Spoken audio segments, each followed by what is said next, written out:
kowane namiji da abin da yake so. Wani namiji turare ne idan kika sa a jikin shi ya gama da shi. Wani namijin abinci ne, duk laifin da kika masa idan kika dafa abincin da yake so zai sauka. Wani namijin kwanciya ne yake so. Wani namijin a rayuwa za ki gan shi kawai ki kyautata wa maman shi ne da ƴan uwan shi. Wani namijin ya ko shi yake so ko ya ganki a ƙasa yana kan kujera ya ji ya fi ki superior ne, wannan zaman da zaki a ƙasa kawai kin burge shi.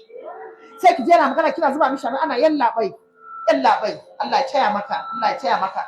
Wani namijin ma ba za ki san lokacin da zai miki waƙa ba. Ni ma ina faɗa kullum kun san ana min waƙa. Ko muku ne? Muku nawa za ku biya?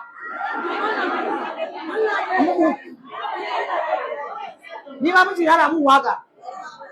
Kullum sai ya ce mun mata suna ganin Juwaira ba za a basu ba, samari suna ganin Juwaira ba za a basu ba, gayu suna ganin Juwaira ba za a basu ba, Juwaira gimbiya ta hankali.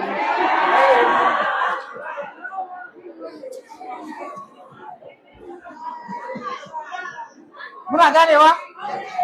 Duk fushi in kika yi ba za ki sauka ba, ni kuma sai in ce masa zaki sarakunan dawa, idan manya sun fito dole ƙananan dabbobi su kauce.